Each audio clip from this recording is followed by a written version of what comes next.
happy to support the open carry bill. I haven't seen the constitutional carry bill to see what it looks like, but you know, these bills have worked in other states, and so I really think that we get worried about these when in reality we can look at the other states and see their experience and look at the Constitution and say, you know, we really don't have much to worry about. It's the law-abiding citizens are not the ones that we have to worry about. 10th Amendment.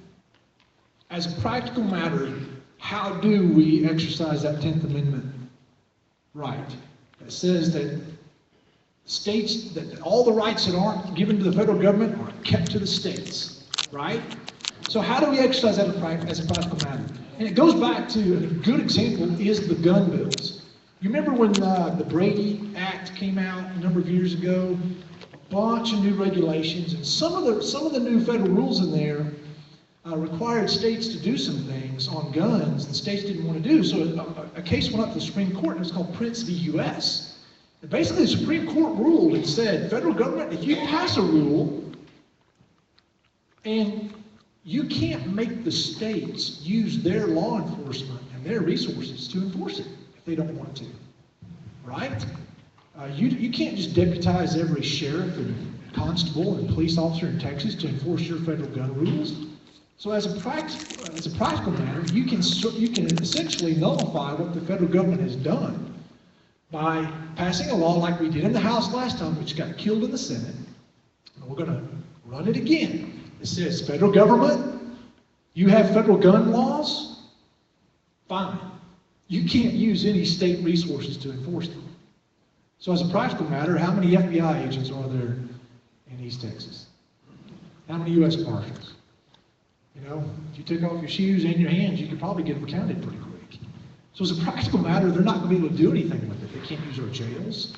They can't use our law enforcement. So in fact, it just says you're on your own. It would have a tremendous positive impact in my estimation. And it's constitutional. Same-sex marriage has already been filed. Senior Democrat, Rafael Anchia, I believe, filed that bill. If you think this issue is going away, it's not. It's not going away in Texas. We're having problems with municipalities, with cities. We had to sue, it wasn't me, there were people who had to sue the city of Houston to get them to stop extending benefits to same-sex partners in contrary to Texas law. That was a recent case. This happened just a couple months ago. We had the fourth largest city in the country, in Houston, and they're flaunting our laws on these issues. The IRS is going to start looking at businesses and saying, if the marriage happened in a state where same-sex marriage is legal, and they're here, then you're required to pay spousal benefits. So think about that. Get married in what, Vermont, name one of the states, and you come in and Texas law says, we don't recognize that. But if the federal employee benefit rules require you to acknowledge a marriage, the IRS is using its own authority to try to go after businesses. This is insidious, folks. They're going to come at us from every direction. If they can't accomplish it with a frontal assault direct charge on the legislature, they're going to go through the agencies, they're going to go through the rules, the regulations, the IRS. This is going to take constant vigilance. An interesting thing that's being talked about is making it harder on parents to get divorced when they have kids. Basically saying, we're going to slow down the process a little bit if you've got kids at home, require some education, require a waiting period. It'll be interesting to see if this gets any movement in the legislature. Fourth Amendment is going to be an issue again. All the technology, the way that they can track you with your cell phone. You know, it used to be that your cell phone gives you, there's not just a record of what number you dial and who picks up the other line. There is a record that's kept of where you are. And that is kept because these cell phone towers are becoming so numerous, they can track where you are. Now, it used to be that, well, maybe they could kind of tell whether you were in Longview or you were in Tyler. You're like, well, big book. But if you're in Austin, they could probably tell which end of the Capitol you're in, which room you're in. Okay? Do you see how this gets to be a privacy concern? And so whether or not law enforcement should have access to that information without a search warrant, according to the Fourth Amendment, is a big issue in my opinion. Those kinds of things are going to have to be addressed. Marijuana is going to come up again. I would say that the medical marijuana folks are probably getting more organized and more focused than they have been in the past. I don't see it passing. I think that you may have, where you would see some likely movement, that's given the political landscape, is on the issue of how you punish small amounts of marijuana. And I'll give you an example. And you know, you're smart folks, you don't have a lot of experience, and you kind of hear me out on this and tell me what you think. But you take two 19-year-old college kids, just out of high school. They're out at a party. Two boys, all right? We'll lay it on the boys. It could be a girl too, right?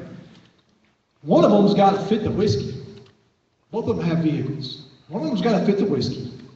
And one of them has a marijuana joint. And the police show up.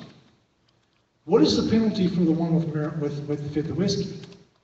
It's a Class C minor in possession of alcohol. What is the punishment? What can be the punishment for the one with the single marijuana joint? He can go to jail, Class B, right? Now, which one of those young men are you more worried about driving home that night? Maybe both. I'm worried about both of them driving home. But which one's probably more dangerous? The one with the fifth of whiskey or the one with the marijuana? Whiskey. I'd say arguably the one with the whiskey. So, I think there's some merit in just saying for a first-time offender, for a young person, if you're under age 21, that you make it a Class C. You write them a ticket. You're going to have to pay a fine. Okay? They do it again, have marijuana again, then you make it a Class B arrestable offense. But I don't know if we're accomplishing much by arresting that 19-year-old. If it's their first offense, and they got a clean record. You know, I don't know what we've accomplished. I think we could probably treat it on the same level as that minor in possession for people under age 21. That's about as far as I'm willing to go at this point, folks. Drugs are a huge problem.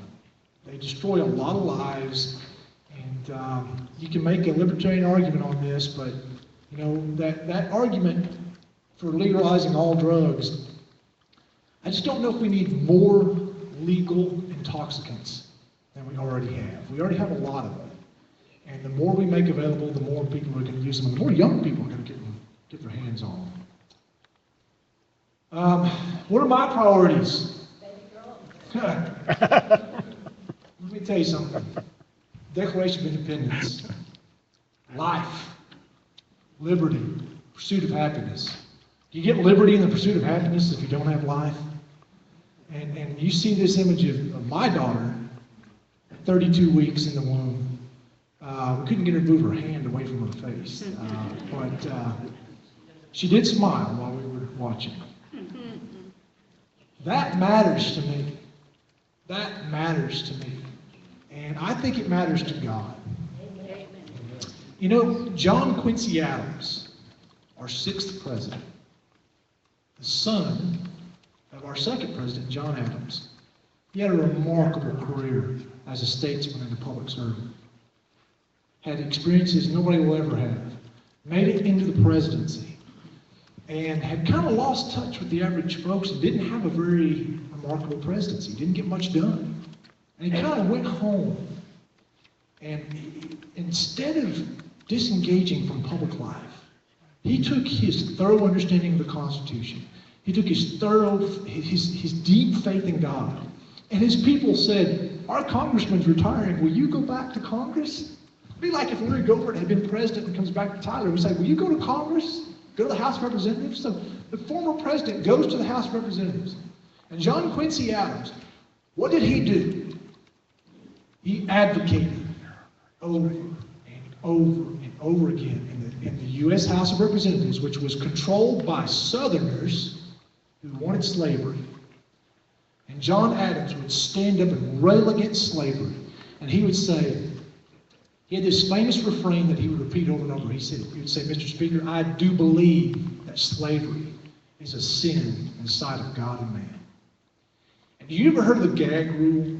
Where the gag rule came from? It came from John Quincy Adams' work in the U.S. House of Representatives, because the Southern folks in the House leadership passed a rule to prohibit slavery from being mentioned on the House floor, gagging John Quincy Adams specifically. And he was an outcast in the House, an outcast. He was shunned. But you know who was watching? The newspapers and the folks back home. And they began to write him. Even though he was isolated in the House, the folks would write him from all over the country saying, keep it up. Because you know what? The women began to realize that if John Quincy Adams could be gagged over the issue of slavery, then those Southern men could gag him over the issue of women's rights, women voting, women having property rights. So the women began to support what he was doing. I say all that to tell you that sometimes we have to be the lone person that is saying that in the Texas House of Representatives, we ought to have somebody who's pro-life in leadership.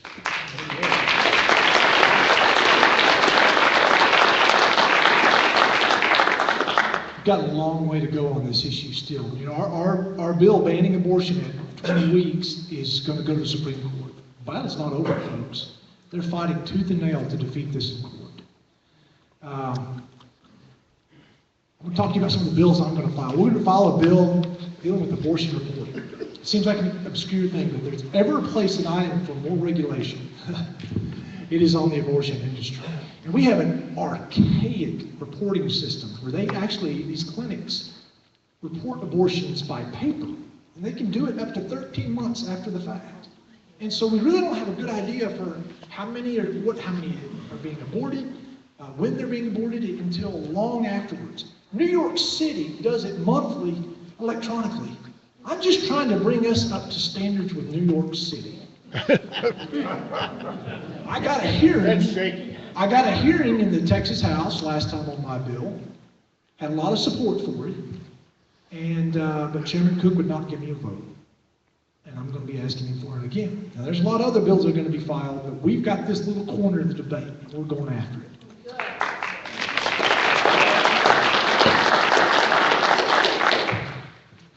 When we talk about the border and we talk about our welfare system, we have got to have some integrity in the way our public welfare system is being run. And we are working on a bill to require food stamp photo ID. Often, what is happening is people that are not utilizing the full amount on their card are selling it for currency. Or there's something else that they want to buy, and they can't buy it with that. Maybe it's booze, maybe it's something else. And so they just sell their card each month and have them return it to them and get cash back.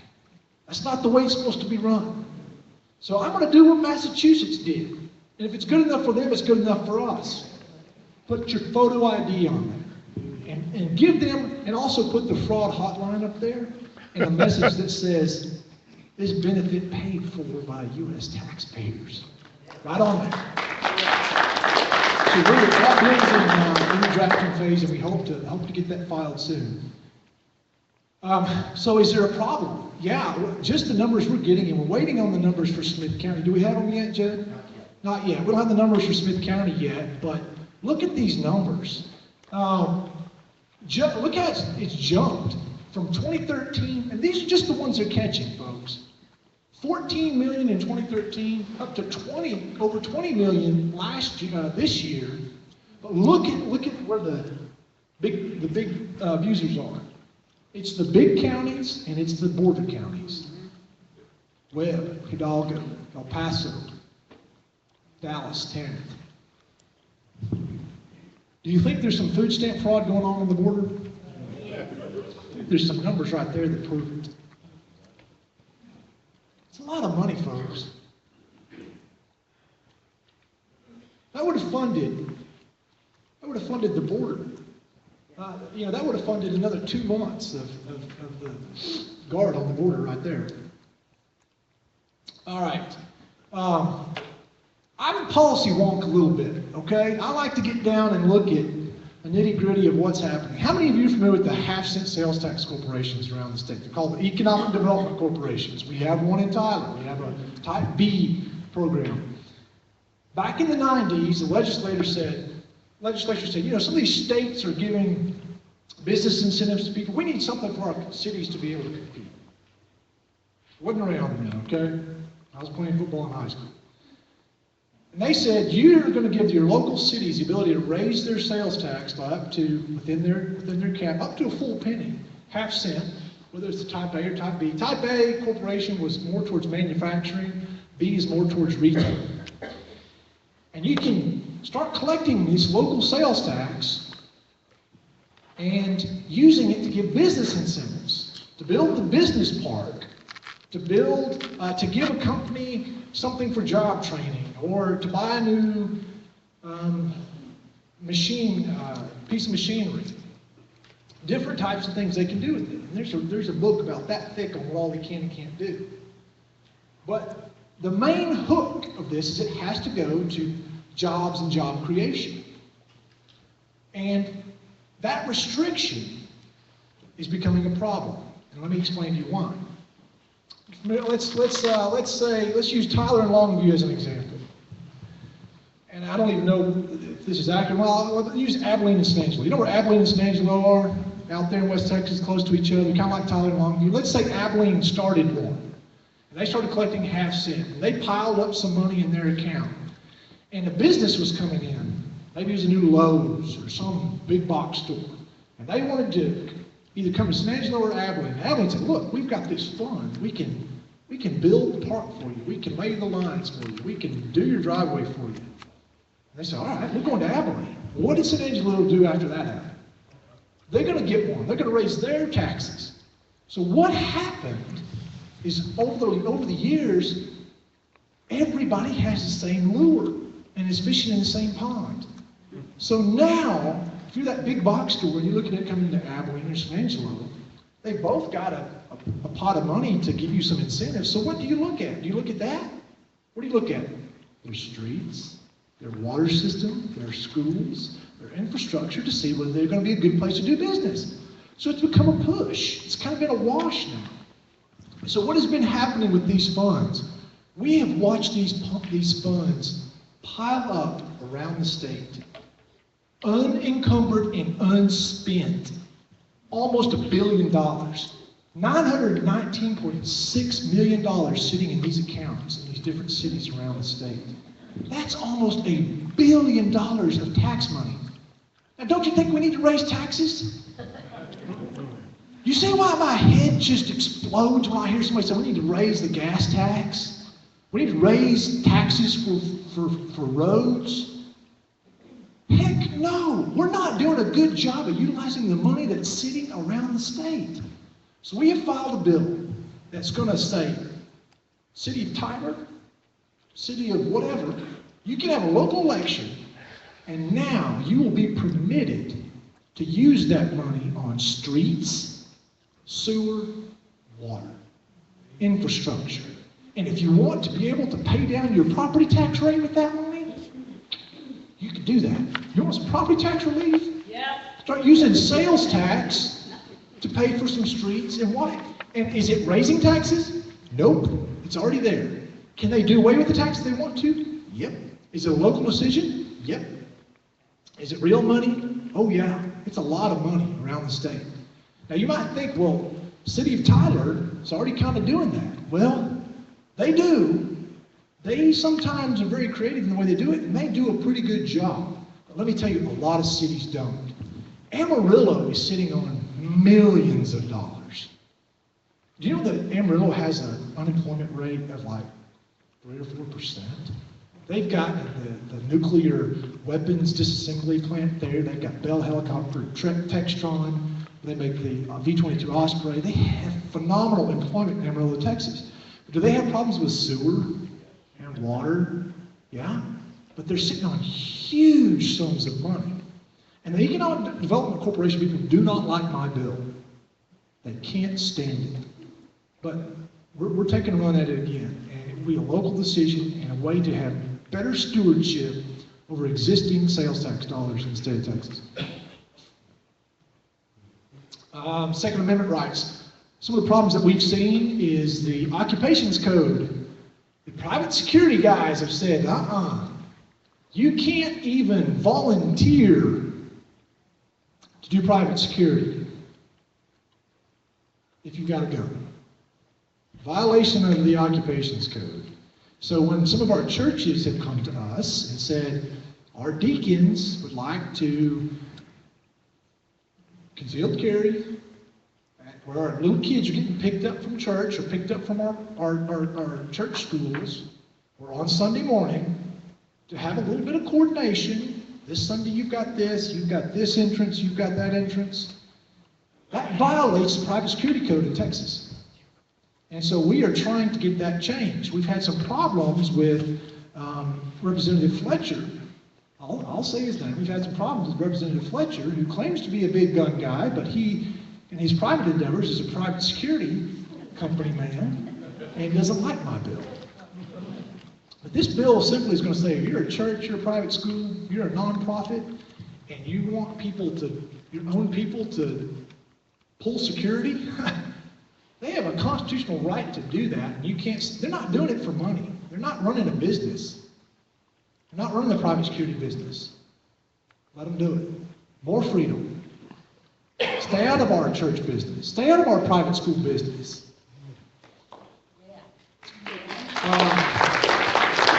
We've had good help with that. Local attorneys have been helping us on that. Alan Gardner at the Potter Benton firm helped us with that last time. We've had a lot of interest in that, so we're going to follow that again. Career and technology education. One thing we've done, like I said, is we've allowed the high school diploma to re-emphasize the career and technology. But what we have is, God bless them, a bunch of football coaches who sometimes, they needed another certification, so they went and studied the widget and took some courses on the widget. And now they're teaching these kids how to build a widget, but they've never built a widget. I want the guy who invented it, who built it, was in the industry for 20 years to come into the classroom and teach us how to use a widget. And we have a mountain of red tape that prohibits our experts, our subject matter experts in the industries from coming into the high school. I want our new superintendent at TISD to be able to go to the Chamber of Commerce meeting or a grassroots meeting and say, you are an industry expert in your field, and you either want to slow down and work fewer hours, or you just want to come into the classroom and teach auto shop, or drafting, or one of these classes, or nursing, or culinary skills. I can get you in there without much problem at all, and we'll get you going. But let me tell you that the educrats in Austin don't like it. They want you to have permission from Austin to do that. It drives me nuts. And so what they tell people is if you want to educate someone, you have to have a certain set of education credentials. And if you don't have them, then you need to go get more education. And where do you have to go to get the education? Back to the educators. It's a self-licking ice cream cone. And that's the way they like it. And they think the only people that can do it are the ones that have permission slip from Austin. Now, can every guy who ran his own mechanic shop go teach? Nope. Can every young college graduate with a teaching certificate teach? Nope. Yeah. So how about we give some discretion to our superintendents to figure it out? That's what I'd like to see. We're working on that. Haven't decided whether I'm going to follow this one yet or not, but again, I'm a policy wonk. Title insurance, if you've ever bought a home or a business, a real estate transaction where the bank was involved, Title insurance is something you have to pay for. And guess who sets the price? The state of Texas. There is no other single product or service in the state of Texas where the government sets the price except for title insurance. It's a license to print money. They don't have losses anywhere near your property and casualty company like State Farm that insures your roof from hail or wind or fire. They don't have near the kind of losses. And yet we have some of the highest closing costs in the country. But let me tell you, I have been warned, threatened, you wouldn't believe, on even filing the bill. It is that big. It's a multi-billion-dollar industry, and they are sitting on a gold mine. And there's only a handful of companies that have all the business. And we need to, I don't know, I get stirred up by that. I'll probably file it, I don't know. Reduce occupational licensing. We are licensing ourselves to death. And they actually now have economists that are looking at what's wrong with the labor market.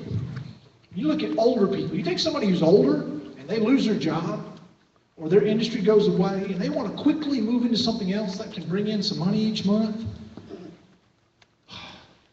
How long do you have to go to school to be a barber? 9 months. Do you think the Navy requires you to go to school to be a barber for 9 months? Nope. 20 minutes. You know, there's some of these jobs you're either going to sink or swim. Now, we want them to have health inspections, okay? I'm for that. But, look, how many times are you going to screw up a woman's hair and still be in business? Once, maybe. Twice, you're one Facebook post away from being run out of town. Okay? So that's a lot of regulation. You can either do it and do it cleanly and safely, or you can't. Some of this stuff, we are just regulating ourselves. It hurts young people who want to go work. Interior designers. Why do we have to have a license to be interior design? Why do you have to have state permission? Some of this stuff. Hair braiders. It goes on and on and on, you know, and the different, you know, the dentists came at us last time and said they wanted to make teeth whitening the practice of dentistry. And we fought it like crazy on the House floor. I killed the bill on the local consent. They brought it right back up on the general calendar, and it passed the Texas House. I kid you not. And I even had one dentist call me. He's like, look, Schaefer, I know what's going on here. This is about money. I'm a dentist. I'm not part of this. But we had raised such a stink over it in the House that the Senate killed it. Didn't do anything with it. But we had all kinds of stuff. Criminal penalties for doing things. We shouldn't put criminal penalties for work. For work. If you're doing something that you're not trained or authorized to do, maybe there's a way to stop that. But is it putting you in handcuffs and taking you to jail? I don't think that's the way we ought to handle it. I think we could handle that in civil court, don't you? I really do. We can definitely make you uncomfortable in civil court if we need to. Water rights, we've got water rights issues in Texas. We have water, they don't. Sometimes it's that simple. And the state has a right to the water in Lake Tyler, Lake Palestine. It belongs to the state of Texas, and we have a right to it. But our right is superior to other people's rights. And we want to make sure that that water is going to go downstream, that's done based on science and a reasonable decision, that political considerations are not in play. Because if you want to make us let all that river water run downstream, most of it's going to evaporate before it gets where you want it to get anyway. So we have some work to do to protect water rights in East Texas. And we had a bill on that last time, and we'll be looking at that again this time. I'm throwing all these local issues at y'all. This is a day in my life, right? Azelway, I haven't even talked about Azelway Charter School and some of the nonsense that TEA put them through. Tall Timbers, sewer system, right? Well, what happened? Tall Timbers had this right from the state of Texas, called a certificate of necessity, to build out the county, to build a sewer system. What happens is the city grew, right? And so now people that are inside the city limits can't get city sewer systems. And so we're having to look at that and maybe allowing the city to do it alongside the Tall Timbers and maybe allowing some competition for that sewer service inside the city limits. Mental health issues. We've been working with local judges, law enforcement people, our local hospitals on improving the way we spend our money. We've thrown a lot of money at it, folks. A lot of money. We put about $250 million additional dollars towards it last time. A lot of money. We've added some new acute care beds out at UT Health Northeast, but we've got to find a way to work some kinks out of the system. We're not there yet, and it is a problem. But it's something that I've worked, Deputy Chief Little over there. I've talked to others, Gary Swindle and the leadership of our local hospitals, to make sure everybody's working together to do what's right for the people that are in crisis. Some questions? Okay, your section collected. I'm going to take my jacket off. I've let a lot of hot air. While they're collecting questions, I'll ask you one that's very important.